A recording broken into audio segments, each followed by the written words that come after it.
जो loan settlement कराते हैं, सेटलमेंट कराते समय एक बहुत बड़ी गलती कर रहे हैं और उसका खामियाजा इतना ज्यादा लोगों को भुगतना पड़ रहा है।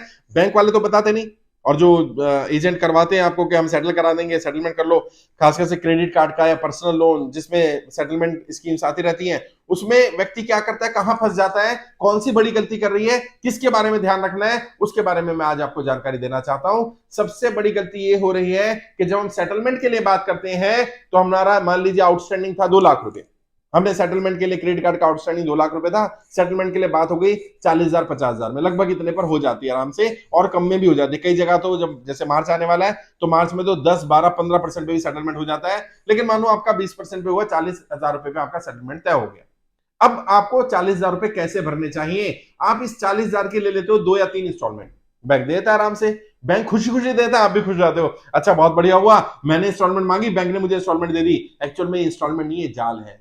इस ट्रैप में जैसे आप फंसोगे आप इससे निकल नहीं पाओगे। क्यों? क्योंकि यदि आपने 3 या 4 इंस्टॉलमेंट बनवा ली, बैंक दे देगा, अगर आपकी एक भी इंस्टॉलमेंट बाउंस हो गई तो जो बैंक नहीं बताता आपको, जो बैंक के कर्मचारी नहीं बताते, आपका सेटलमेंट कैंसिल माना जाएगा और जितना पैसा आपने भरा होगा वो सारा पेनल्टी, सरचार्ज, इंटरेस्ट में काट लिया जाएगा और फिर आपको रीसेटलमेंट करने के लिए बोल दिया जाएगा। जी हाँ, ऐसा ही होता है। बहुत सारे लोग परेशान हो रहे हैं। उन्होंने कहा कि सर हमने सेटलमेंट के लिए बात करी, 4 इंस्टॉलमेंट की बात हो गई, मैंने 3 दे दी, एक लास्ट इंस्टॉलमेंट नहीं दे पाया, आज वो सेटलमेंट से भी ज्यादा बड़ा अमाउंट खड़ा कर दिया। क्यों? क्योंकि वो जितनी 3 इंस्टॉलमेंट आपने भरी, सेटलमेंट कैंसिल हो गया, क्योंकि वो एग्रीमेंट सेटलमेंट का यही कहता है कि यदि आप पैसा दे रहे हैं तो आप ये सारा पैसा जमा कराएंगे, अगर आपका 1 रुपया भी रह गया तो ये माना जाएगा कि आप डिफॉल्टर हैं और जितना पैसा भी आपने सेटलमेंट के लिए दिया होगा वो सारा सरचार्ज, पेनल्टी, इंटरेस्ट में काट लिया जाएगा और बाकी जो पैसा बचा दोबारा सेटलमेंट के लिए बुलाया जाएगा और आपकी बार ज्यादा अमाउंट देना पड़ेगा। इसलिए क्या करें, जब भी ओटीएस स्कीम ले, इसको वन टाइम सेटलमेंट बोलते हैं ना, क्यों बोला जाता है इसको वन टाइम सेटलमेंट भाई? ओटीएस का क्या मतलब है? वन टाइम सेटलमेंट मतलब फुल एंड फाइनल पेमेंट करके सेटलमेंट कर देना। तो जब भी सेटलमेंट करें सबसे पहला काम क्या करें, कोशिश करें सेटलमेंट अमाउंट को एक साथ दें, उसकी ईएमआई ना बनवाएं। फिर भी अगर मजबूरी हो जाए ईएमआई बनवानी है तो ईएमआई को बाउंस ना होने दें और सेटलमेंट जब भी करें सेटलमेंट लेटर पहले ले लें। सेटलमेंट लेटर में सारी टर्म्स एंड कंडीशंस लिखी होती हैं। कोई बैंक वाला ओरली बात कर रहा है, ओरल बात ना करें, कॉल आएगी भाई साहब आप सेटलमेंट करा लो, सेटलमेंट स्कीम चल रही है, आपका बहुत कम में हो जाएगा, उसको बोलो कोई बात नहीं, आप मुझे लेटर भेज दो, क्या सेटलमेंट ऑफर आपकी तरफ से है। और कभी भी सेटलमेंट के लिए अपनी तरफ से ऑफर नहीं देना होता। यदि आप ये बोलते हो कि मैं सेटलमेंट करने को तैयार हूं तो बैंक ये माना जाता है कि आप बिल्कुल डिफॉल्टर हैं, आपके पास पैसा है, आप पैसा भरना नहीं चाहते। अब बैंक सेटलमेंट नहीं करेगा और करेगा भी तो बहुत ज्यादा अमाउंट मांगेगा। पहली बात तो बैंक कोशिश करेगा जितना आउटस्टैंडिंग सारा मिल जाए। मान लो 2 लाख है, वो कहे जी चलो 10,000 रुपए कम कर देता हूं मैं आपका, क्योंकि आप ऑफर कर रहे हो।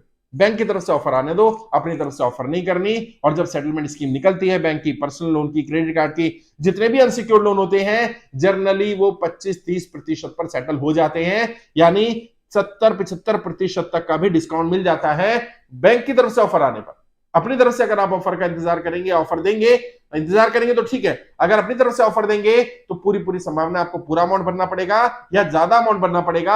अगर आप चाहते हो कम अमाउंट भरना पड़े या आप अपने हिसाब से सेटलमेंट करें तो बैंक को ऑफर आने दीजिए। जब बैंक की तरफ से ऑफर आएगा, बैंक का व्यक्ति कॉल करेगा, तब उससे सेटलमेंट लेटर मांगिए।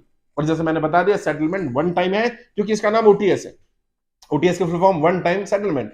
तो वन टाइम सेटलमेंट कर रहे हैं तो मतलब आप as it is one time में पैसा देने को तैयार हैं। अगर आपको लग रहा है मुझे 3 महीने लगने वाले हैं तो बेहतर ये रहेगा 3 महीने बाद सेटलमेंट किया जाए। पैसा लेकर के बैठोगे तो 10-20% और तोड़ लोगे, 10-20% और कम भरना पड़ेगा।